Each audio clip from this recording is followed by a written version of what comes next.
Hey guys, Omni here. Just got finished watching Raya and the Last Dragon on Disney+.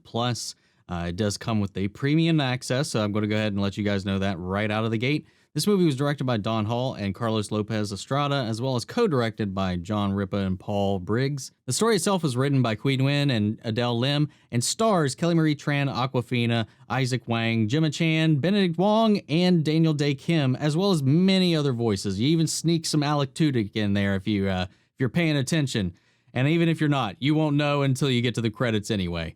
But this movie was really interesting. It's very much inspired by Southeast Asian cultures. No one in particular. There's a lot of elements taken from a variety of different places. They did kind of create a cultural collective to try to make sure everything represented these areas accurately. So I can't speak for that. So if you can, fill me in if that's true or not, because I wouldn't know.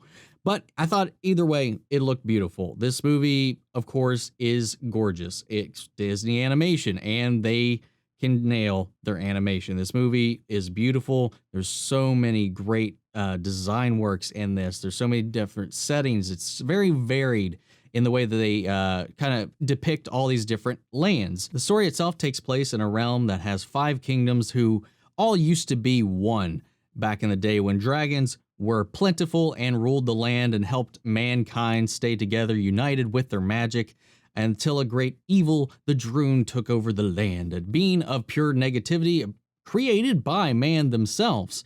After a great calamity, all the dragons sacrificed themselves to save mankind and left behind the last bit of dragon magic, which is guarded in the main household in the center of the land, and it's what keeps humanity kind of protected. Now, in this time, since the dragons have been extinct or what have you, mankind, of course, has devolved, has divided, and is coveting that power, and causes some tension between these different lands. And we see each one is kind of going through its own different struggles, is its own different kind of setting, location, aesthetic in general. Our main character, Raya, played by Kelly Marie Tran, is born into the family that is charged with protecting this stone, this last piece of dragon magic. And her father is hopeful in that humanity can come back together as long as we instill trust in one another, and is trying to make this happen. He's invited people from all the different lands to come and unite. Let's just say things don't go as planned, and somebody tries to steal the dragon crystal, and it gets shattered and divided up between the different groups, the different kingdoms. Each one takes a different shard, and because it's severed and broken, it allows the Droon to run free and rampant in the world again. And we have a little bit of a time skip from there. We catch back up with Raya, and really this is where the story begins. Holding on to hope of this legend she heard when she was a child of the last dragon being out there and potentially being the key to their savior. Of course, when she finds the last dragon, it's played by Awkwafina, and she is a delight. This movie has a unique cast of characters, to say the least. You've seen some of them in the trailers, and I won't go into too many of them. But they're really enjoyable. They're really endearing too. I really liked a lot of them. There's one in particular, you kind of see a glimpse of in the trailer, of the child con artist, the infant that is a con artist. That's the only character in the movie that I'm just kind of like, I don't know if I'm finding this funny or just really weird. Like, she's got a gang of monkeys, and I kind of would have been fine if it was just the monkeys instead. But I didn't write it. So that being said, if you could deal with it, you can deal with it. There is some comedy in this that I feel like definitely, it's given the aesthetic and the approach that they're going for. It's one of those times, and it's not uncommon, but it's definitely one of these things where modern sensibilities and comedy comes into play in this world that is supposed to be inspired by ancient cultures and stuff like that. And it's just like in this kind of more ancient inspired spiritual setting, and it just doesn't mix, and it stands out, and it's very noticeable. So there's a couple times where I'm just like, but when the comedy itself stays in world, I feel like it works. It's only times when I'm like, it pulls me out of the illusion a little bit here and there. Now for kids, it's probably not going to matter to them all that much, but I still found it a little jarring every now and then when we get like some credit card jokes and some other stuff in there. It's just like, really how this works here? Anyway, moving on.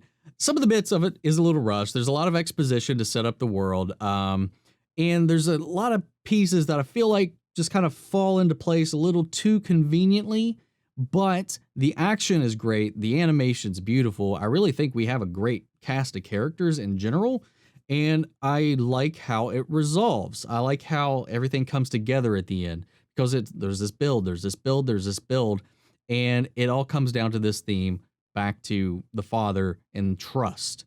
And I really like that approach. It has a good idea to it. I don't think it dives into it as deeply as some other things do. It definitely isn't like Pixar levels of thought provoking by any stretch of the imagination. This is just fairly surface level when it goes into some of the themes that it's tackling and the approaches, the comedy and all that stuff. It's not, I don't even know what I would compare it to right now, because I know the initial comparisons were Avatar, but Avatar even takes things a lot deeper as far as its approach and how it dives into these stigmas between different groups, these the divides between different groups of people, why people don't trust each other, human nature. I feel like it's all kind of explored better in other Disney stuff. But the characters themselves, I think, really are what carry the film. They're all really endearing. They're all really interesting and really fleshed out and unique. And I really think that's what carries the movie. That and the art direction, the voice work, and all that, I think is the best moments in the film. Now, do I recommend you going on to Disney Plus and paying $30 to get access to this film? That I'm not too sure about. While I do enjoy a lot of aspects of this movie, like I said, the story itself doesn't dive that deeply into what's going on. There's definitely a lot of things you can predict, a lot of things you can call out. So yeah, it just comes down to your personal preference. Is this going to be something that interests you? I think there's some good action in here, some beautiful animation, great voice work, beautiful, beautiful imagery. So if you're okay with that and a little bit of a surface level story, this might be for you. But I did overall enjoy myself watching this film, and I'd love to know what you guys think about it yourself. So if you've seen it, sound off the comments, let me know your thoughts down below, and we can carry on the conversation after the video. Before we go, I did want to shout out Mandy Sherritt for being a legend of the channel, as well as everybody else who's been supporting the channel on Patreon and through Super Chats and the recent live streams, as well as everybody who's throwing up the likes, comments, and just the massive engagement we've had on the channel as of late as we cross the 10,000 mark. I really love you guys so much, and thank you all from the bottom of my heart. Remember, if you like this video, make sure to support the channel by liking, commenting, and subscribing, and I'll catch you guys in the next one. Take care, everybody.